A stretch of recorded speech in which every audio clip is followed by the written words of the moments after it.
اعوذ باللہ من الشیطان الرجیم بسم اللہ الرحمن الرحیم۔ آج کی اس ویڈیو میں ہم حضرت موسیٰ علیہ السلام کی وفات کا واقعہ بیان کریں گے۔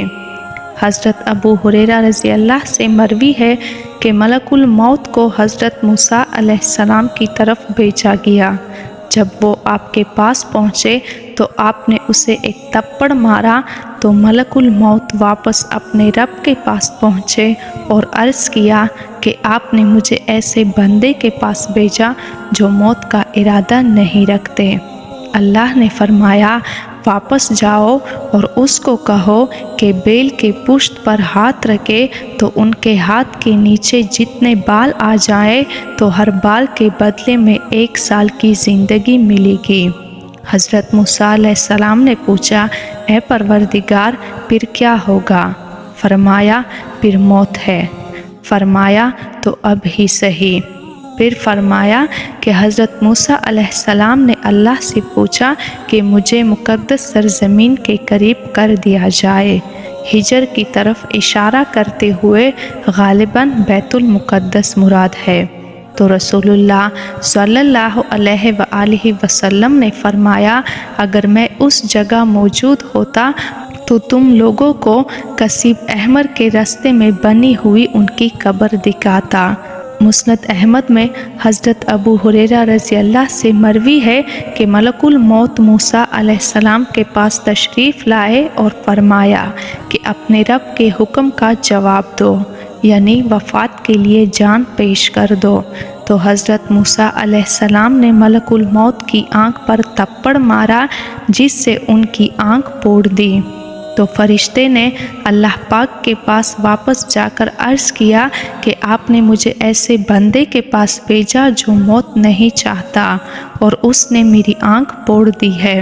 تو اللہ نے اس کی آنکھ لوٹا دی اور فرمایا، واپس جاؤ اور پوچھو کہ اور زندگی چاہو تو بیل کی پشت پر ہاتھ رکھ دیجئے، بس جتنے بالوں کو آپ کا ہاتھ چھپا لے تو ہر بال کے بدلے 1 سال زندگی عطا کر دی جائے گی۔ تو حضرت موسیٰ علیہ السلام نے پوچھا کہ پھر کیا ہوگا؟ فرمایا، پھر موت۔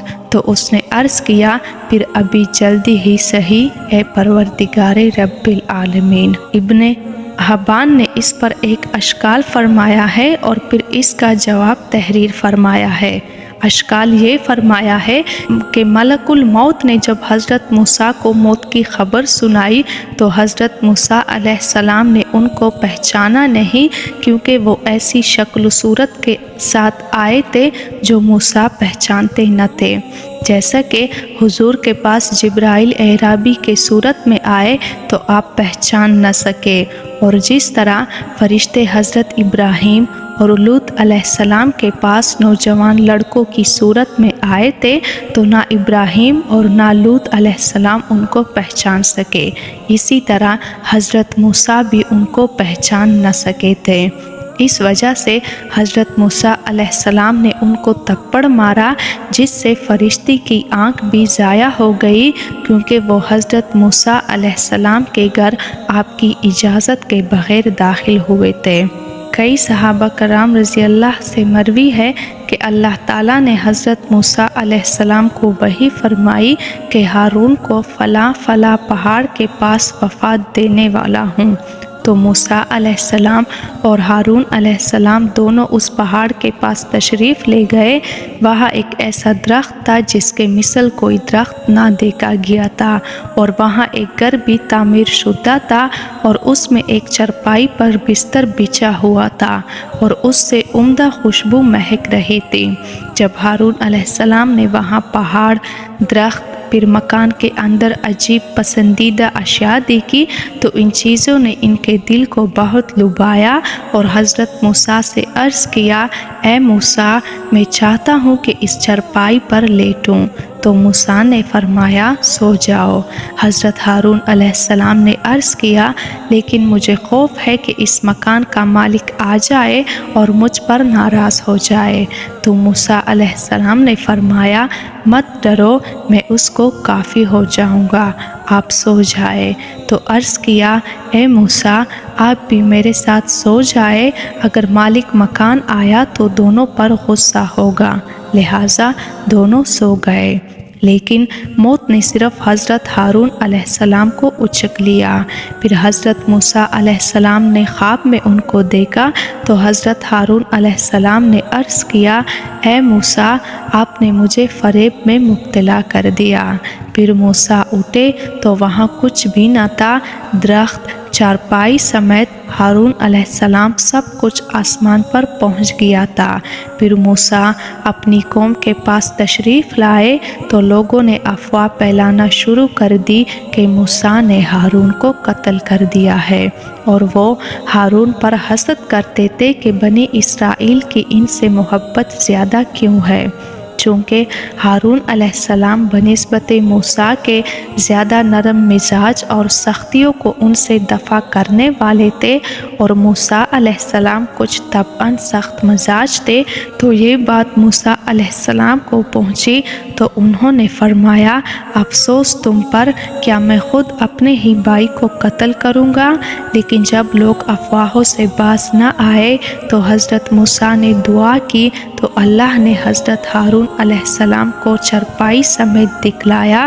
لوگوں نے ان کو زمین و آسمان کے درمیان دیکھا۔ پھر ایک مرتبہ موسیٰ علیہ السلام اور یوشع علیہ السلام تشریف لے جا رہے تھے کہ تیز کالی آندھی اٹھی۔ حضرت یوشع علیہ السلام نے دیکھا تو حضرت موسیٰ علیہ السلام کو چمٹ گئے اور کہنے لگے کہ قیامت قائم ہو گئی، قیامت قائم ہو گئی۔ تو موسیٰ علیہ السلام ان کپڑوں میں سے آہستہ آہستہ نکلے اور قمیص حضرت یوشع علیہ السلام کے ہاتھ رہ گئی اور حضرت موسیٰ علیہ السلام چلے گئے، یعنی خدا کے پاس پہنچ گئے۔ تو حضرت یوشع ان کی قمیص لیے بنی اسرائیل کے پاس پہنچے تو انہوں نے حضرت یوشع پر ان کے قتل کا الزام لگایا اور پھر حضرت یوشع کے قتل کے در پہ ہو گئے۔ تو حضرت یوشع علیہ السلام نے ان سے 3 دن کی مہلت طلب کی جو دے دی گئی۔ پھر ان دنوں میں اللہ کی طرف سے ہر ایسے شخص کو خواب آیا جو ان کے قتل کے در پہ تھا کہ انہوں نے موسیٰ کو قتل نہیں کیا بلکہ ان کو ہم نے اپنے پاس اٹھا لیا ہے۔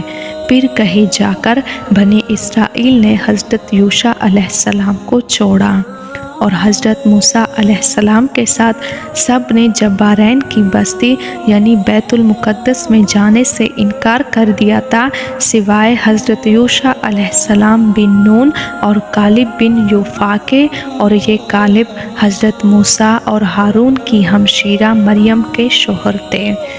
وہب بن منبع نے ذکر فرمایا ہے کہ حضرت موسیٰ فرشتوں کی ایک جماعت کے پاس سے گزرے تو دیکھا کہ وہ ایک قبر کھود رہے ہیں۔ موسیٰ علیہ السلام نے اس سے حسین اور تر و تازہ اور خوش منظر قبر کوئی نہ دیکھی تھی، تو حضرت موسیٰ علیہ السلام نے فرمایا اللہ کے فرشتوں کس کے لیے یہ قبر کھود رہے ہو؟ عرض کیا اللہ کے بندوں میں سے کسی کریم بندے کے لیے کھود رہے ہیں، اور اگر آپ اس بندے کے ہونے کا شرف حاصل کرنا چاہتے ہیں تو اس قبر میں داخل ہو جائے اور دراز ہو جائے اور اپنے رب کی طرف لو لگا لے اور اپنی جان کو ہلکا اور آسان کر لے۔ تو حضرت موسیٰ علیہ السلام کر گزرے اور پھر وہی وفات ہوئی۔ پھر فرشتوں نے آپ پر نماز جنازہ ادا فرمائی اور دفن کیا، اور اہل کتاب وغیرہ نے ذکر فرمایا ہے کہ حضرت موسیٰ علیہ السلام کی وفات 120 سال کی عمر میں ہوئی تھی۔